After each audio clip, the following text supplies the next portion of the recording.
Di sudut kamar apartemen kecilnya, Arga, seorang developer muda berusia 22 tahun, menatap layar laptopnya dengan mata yang mulai memerah.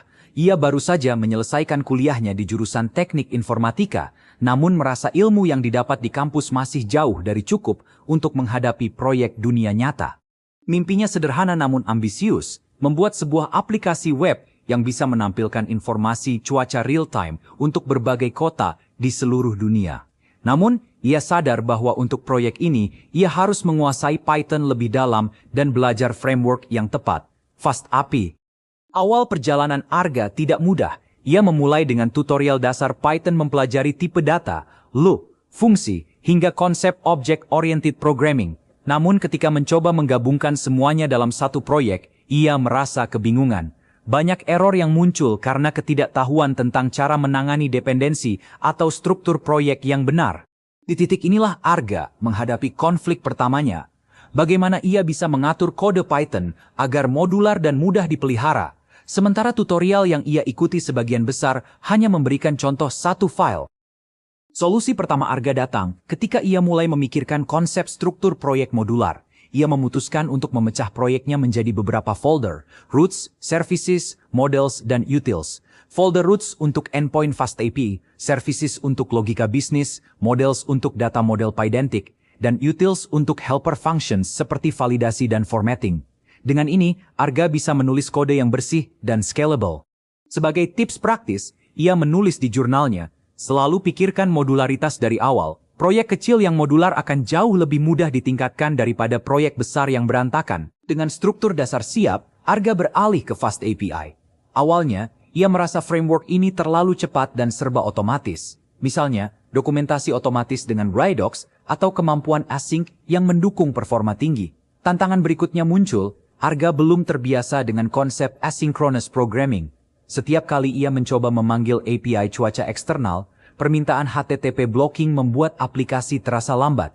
Ia pun mempelajari asyncio dan HTTPX mengubah semua request menjadi asynchronous. Hal ini membuat endpoint-nya responsif, bahkan ketika menerima permintaan banyak sekaligus. Insight penting yang ia catat, async itu seperti multitasking manusia, lakukan pekerjaan yang menunggu sambil tetap menjalankan hal lain. Sangat krusial untuk API yang real-time.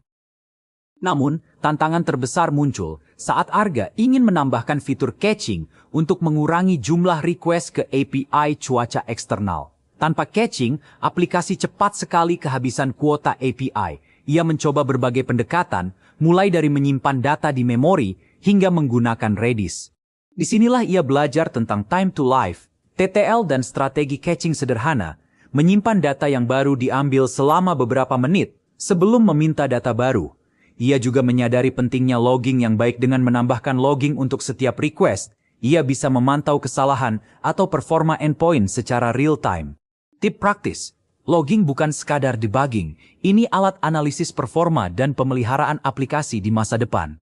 Di tengah perjalanan, Arga juga menghadapi konflik eksternal. Beberapa teman dan rekan developer meragukan kemampuannya. Kenapa nggak pakai framework populer lain seperti Django? FastAPI masih baru dan tricky, kata salah satu temannya. Arga sempat goyah, tetapi ia ingat tujuannya, membuat aplikasi cepat, ringan, dan mudah dimaintain. Ia memutuskan untuk tetap pada FastAPI. Pilihan ini memberinya insight yang lebih dalam tentang type hints di Python, dokumentasi otomatis, dan keunggulan endpoint async. Ia pun menemukan bahwa komunitas FastAPI cukup aktif, dengan banyak solusi open source yang bisa diadaptasi. Pelajaran penting yang ia ambil, jangan takut mencoba teknologi baru, selama kita punya dasar yang kuat dan disiplin dalam belajar. Seiring berjalannya waktu, proyek Arga mulai menunjukkan hasil nyata. Ia menambahkan endpoints for current weather yang menerima nama kota dan mengembalikan data cuaca real-time dalam format JSON. Ia menambahkan validasi menggunakan Pydantic models, sehingga jika pengguna salah memasukkan data, API bisa menolak dengan jelas. Ia bahkan membuat halaman dokumentasi sederhana menggunakan Jinja 2 templates, sehingga pengguna bisa melihat cuaca tanpa harus membuka Postman. Seluruh alur ini memperkuat pemahamannya tentang request response cycle di FastAPI dan bagaimana Python memudahkan manipulasi data JSON. Akhirnya, Arga menghadapi tantangan terakhir, deployment. Laptopnya berjalan lancar, Tetapi server cloud penuh dengan konfigurasi dan environment variables yang berbeda. Ia belajar tentang .env files, penggunaan UV-Corn untuk menjalankan server, dan pentingnya CORS middleware ketika API diakses dari frontend. Ia juga belajar menulis sistem service agar aplikasi berjalan otomatis saat server restart, sebuah pengalaman baru yang mengajarkan disiplin DevOps ringan.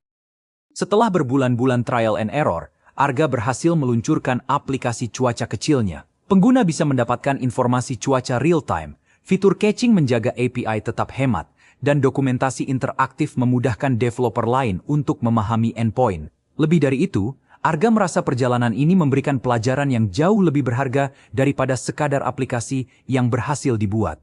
Ia belajar tentang struktur proyek modular, asynchronous programming, validasi data, logging, caching, dan deployment, semua hal yang sangat relevan di dunia nyata. Cerita Arga mengajarkan satu hal penting.